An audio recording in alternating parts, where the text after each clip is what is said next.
What's good, everyone, and welcome to my Destiny story playthrough, something I'm extremely excited for. Now, I'm doing this series as a twofold thing. I wanted to appeal to viewers who are on the fence about Destiny. I've had a lot of players asking me, is this game worth it? Is it worth getting next gen for this game? I think this will be a good way to experience it. Level 1 through about 18 is about the story range of leveling that we're going to get. I do want to preface this by saying that if you are a Destiny owner, or if you're thinking about getting the game, don't really worry about watching a story playthrough like this as some sort of spoiler. It's a very straightforward story. I've seen a lot of streamers going through it, and for the most part, I think you're really going to... Destiny's about level 20 plus content, let's be real here. So I'm going to be playing through every story mission, and I'm going to be talking through it, giving it the most critique possible. The fact that I run a Destiny podcast with my good friend Wooshness or Diddy really opens this playthrough up to a lot of critique. You know, anything that I like, I'll let you know. Anything I don't like, I'll let you know. Without wasting time, guys, I'm playing a Warlock, Awoken Female. Let's get into this as quickly as we can. The female is sort of a throwback and an homage to my Halo Reach days. People who watch my channel back then know what I'm talking about. For the rest of you, just be confused. All right, let's go.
We called it the Traveler, and its arrival changed us forever. Great cities were built on Mars and Venus. Mercury became a garden world. Human lifespan tripled. It was a time of miracles. We stared out at the galaxy and knew that it was our destiny to walk in the light of other stars. But the Traveler had an enemy, a darkness which had hunted it for eons across the black gulfs of space. Centuries after our golden age began, this darkness found us. And that was the end of everything. But it was also a beginning. Oh, that voice work is so nice. So for those of you who played the beta, you'll definitely recognize that introduction. Nothing has really changed there. And from what I understand, our first probably 5 or 6 missions is going to be about the same experience as the beta, but as soon as we get past that and we're back on the moon, things open up, change. Some of the enemies we're going to face in this playthrough. I'm just very excited. I've been waiting a long time for this Bungie game, and it's here. We are playing today on the Xbox One, by the way, for those of you wondering.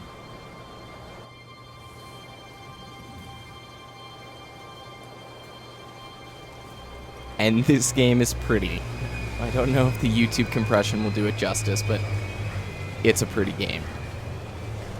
I wouldn't say it's fully demonstrating next gen's potential, but it's the subtle things that get you.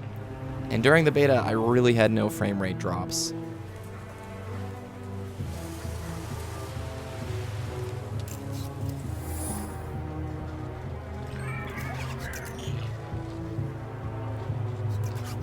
Good old Dinklage. Our ghost is voiced by none other than Game of Thrones' Peter Dinklage. And I can already tell you right now, there's going to be a lot of missions in which we're defending him.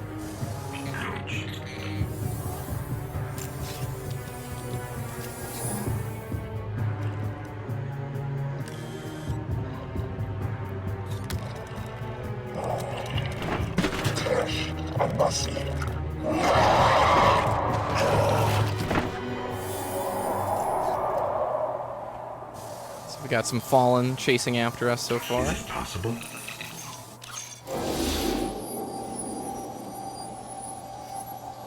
There you are.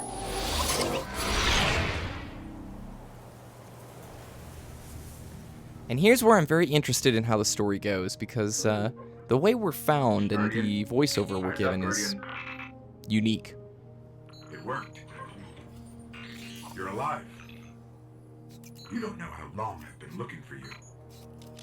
I'm a ghost. Actually, now I'm your ghost. And you, well, you've been dead a long time. So you're gonna see a lot of things you won't understand. This is Fallen territory. We aren't safe here. I have to get you to the city. Hold still. And that's Sorry, what I'm still with curious you. about. We need to move. Fast. Why are we dead? How did he revive us? How did all of this happen? Now, before we get going, I'm going to set our screen bounds here. Something that is worth noting is the load times are way faster than the beta.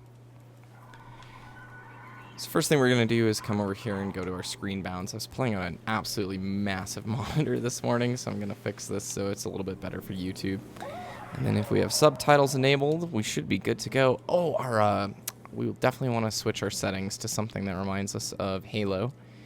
And our button layout, I believe, is jumper. Yeah, so that's our bump jump layout. We'll see if I can remember it. We can look down, you can see your feet. That's always a mark of a good old Destiny game. We can start dancing. Alright, Dinklage, we won't mess around. So here we are, back again. It looks really good. It's a higher resolution than what the beta was for the Xbox One, and you can definitely notice that. It's going to take me probably a little bit to get reacclimated to the momentum in the game. You to trust me on this. We'll be safer inside. Yeah, I know, Dinklage. I trust you. I need to find you a weapon it's okay, before the Fallen man. find Oh us. my gosh, it looks really good. Oh, I've been waiting for this. And here is where I'm talking about the next gen stuff. So on PlayStation 3 and 360, you're just not going to get the warmth that a room like this is going to deliver, and these little dust particles. And now look at these, like the shadows that are being cast in real time with your flashlight. Some really cool stuff, just cosmetic based things, and love this room. We need more light. I'll see what I can Ah, the little dust particles on your, like, look at this. Look at the glimmer on your helmet. You can see them going. I'm gonna cruise over here and end up getting this weapon. Give me the gun. This probably looks so dark on YouTube. Uh-oh, Fallen. Oh no. I found a rifle. Grab it. Open. This is like Mirror's Edge right here. Okay, You know how got to it. Thank use you. that thing. You guys don't know how excited I am on that the this game driver. is out, do you? Well, I'll convey it to you. All right, some new players to the series. What do we go through? Well, we're gonna go through everything, really.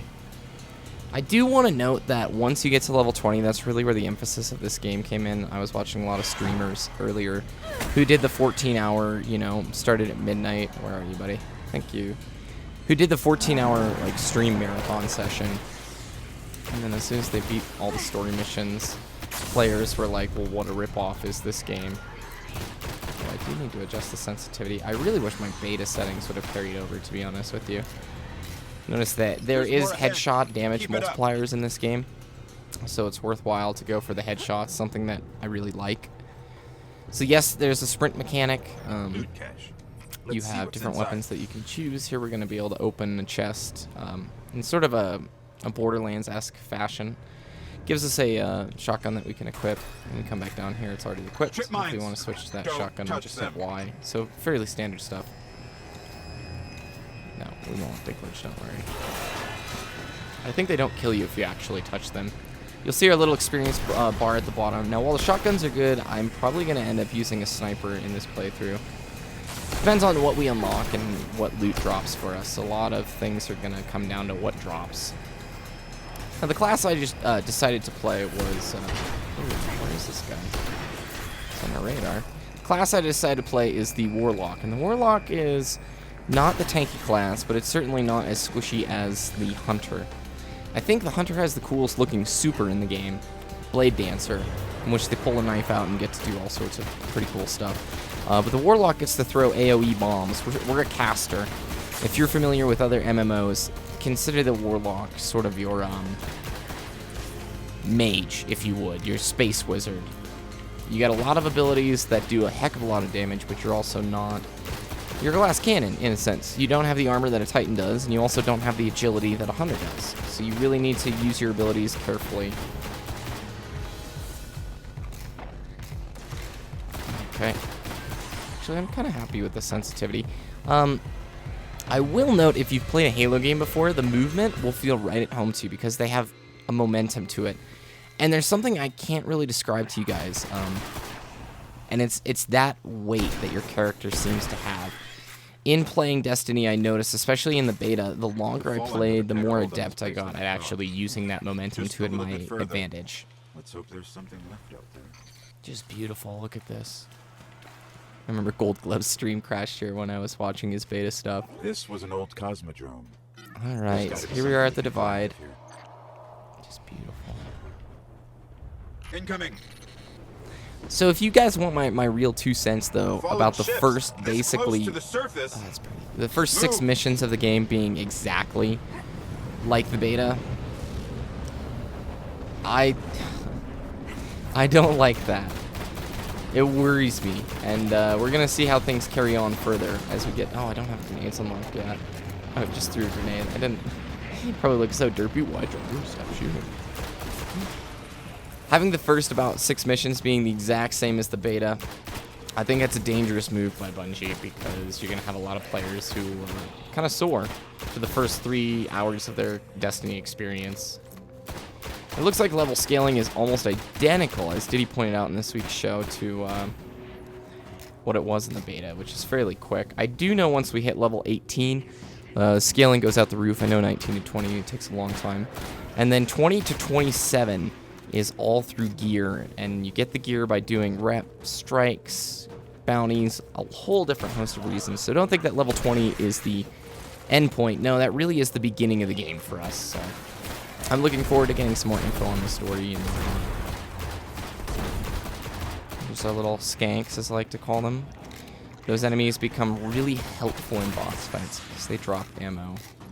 And in extended boss fights where you're having to do sustained DPS against an enemy, ammo becomes a big deal. Get out of here, son. Level 2. So let's talk about leveling up. If we see here, when we go to the level up, we have different options. We can upgrade weapons, we can upgrade armor effects and all sorts of stuff like that. But we have subclasses and different things that we can use for our specific character type. So for a Warlock, if I hold Y, I'm going to get the details on Voidwalker. And then we come, this is our tree. This is our skill tree of things we're going to be unlocking and getting to pick here. So right now, we get a grenade, vortex grenade. A grenade which creates a vortex, which continually damages enemies trapped inside. So a grenade that you throw and it does AoE damage. Pretty cool. Get out of here.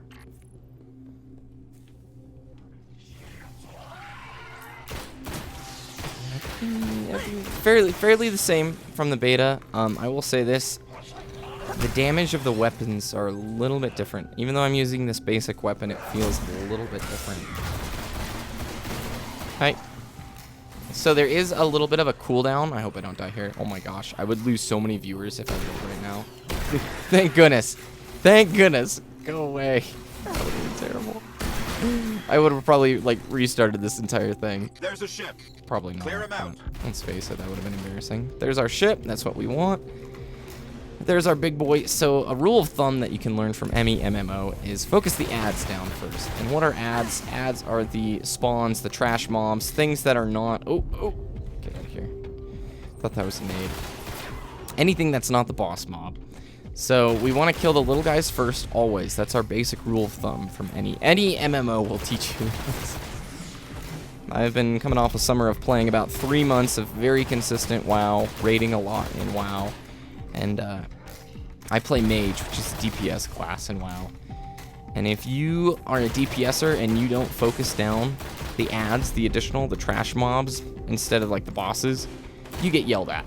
You guaranteed you get yelled at, so that little drag's just sort of being a wuss. Let's get him a little bit closer here since we've got his shields down. There are shield mechanics for bosses. There's a lot of mechanics for bosses. Oh cool, we just got a new weapon. The Tengoku FR1. Kill our Shanks, and I think we have completed our very first mission. Let me see if I can get us out of here. Indeed.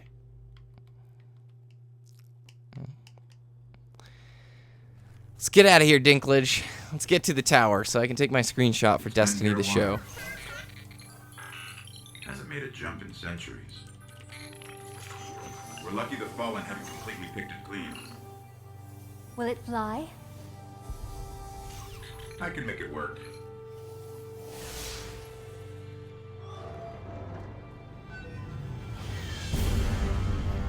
What should we name our character, guys? What should her name be? Tabitha was what we called my female warlock in the beta. It's a tough choice between Titan and Warlock, I gotta tell you, but after a level 8 Titan and a level 8 Warlock, there's nothing cooler than throwing a giant AoE bomb. It's not going to break orbit. It just may get us to the city. Now, about that trans man.